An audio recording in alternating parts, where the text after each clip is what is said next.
All right. So let's get right into it, shall we? One of the at least she didn't block me right away. That typically happens a lot, where you get blocked. Yeah, getting cold up there, Russell? Getting cold up there? I'm nice and toasty down here, brother. Nice and toasty down here. What's up, Steven? So, anytime 36 degrees, whoo, when you get in a conversation with an atheist or, you talk about how the Bible does correlate with history and different ways that we understand the Bible to be telling us accurately about history, oftentimes you get the retort, oh, well, are you telling me that a work of fiction couldn't actually put real places in it? That is something that often comes up when you have dialogues with unbelievers, and the answer is, of course, someone who's writing fiction could put real places in there and put real people from history in there. They could make a work of fiction that has things in it that resemble what really happened, right? And oftentimes people kind of get taken back when they hear that. And so for my Christian brothers and sisters, I'm kind of wondering, well, how do you answer that, right? So there is an amazing amount of evidence for the scriptures being accurate, and the fact that they're consistent with what we see in history, they're consistent with what we see in archaeology, they're consistent within themselves with internal consistency. However, when you get that retort, right? Don't works of fiction, couldn't those have real people and real places in them? We need to think through some of these issues and how we would answer them. Yeah, exactly. That's right, Caleb. How? That's funny. Exactly. And so here is how I would respond, and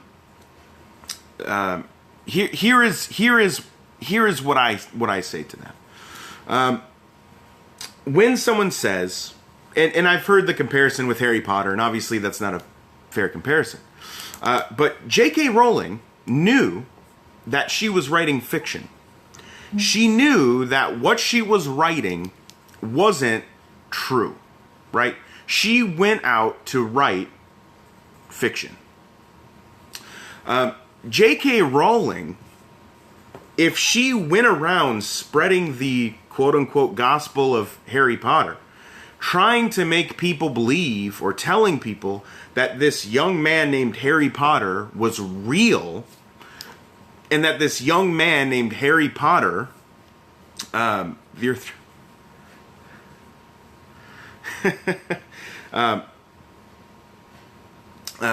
is real, right, can actually save you.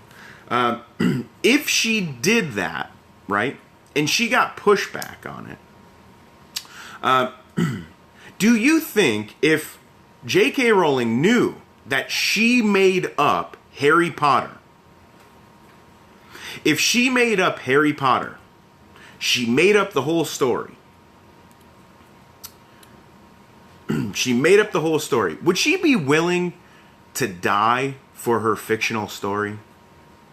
And not only that, let's say that a group of people attested to this. They saw Harry Potter, and not the movie. They actually saw Harry Potter. Harry Potter did magical things in front of them. Would they all be willing to die for the gospel of Harry Potter? I would argue no, they wouldn't. Especially if they were the ones that were writing the fiction.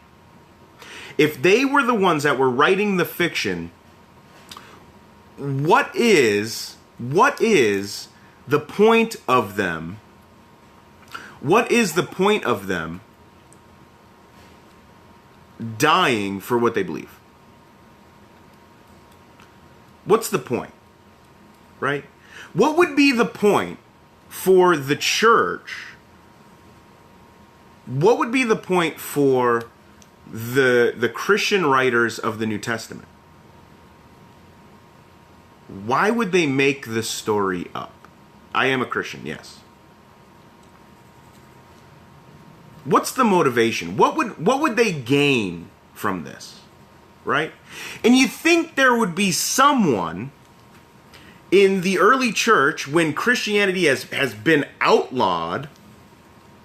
Christianity has been outlawed. The government is actually killing Christians.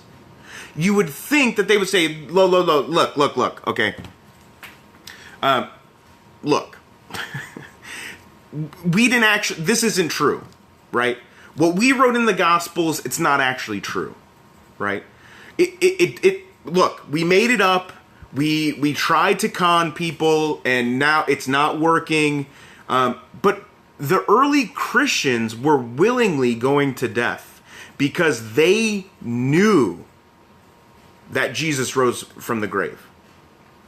They knew, they witnessed the works of Jesus Christ, which is why they were willing to die for their faith. Which is why they were willing to lay their lives down for the sake of the gospel of Jesus Christ. And to throw another monkey wrench in the objection that, well, couldn't historical fiction have historical people and places in them? How would anyone explain the Apostle Paul in his conversion? How could you explain the Apostle Paul, who was Saul, who was going around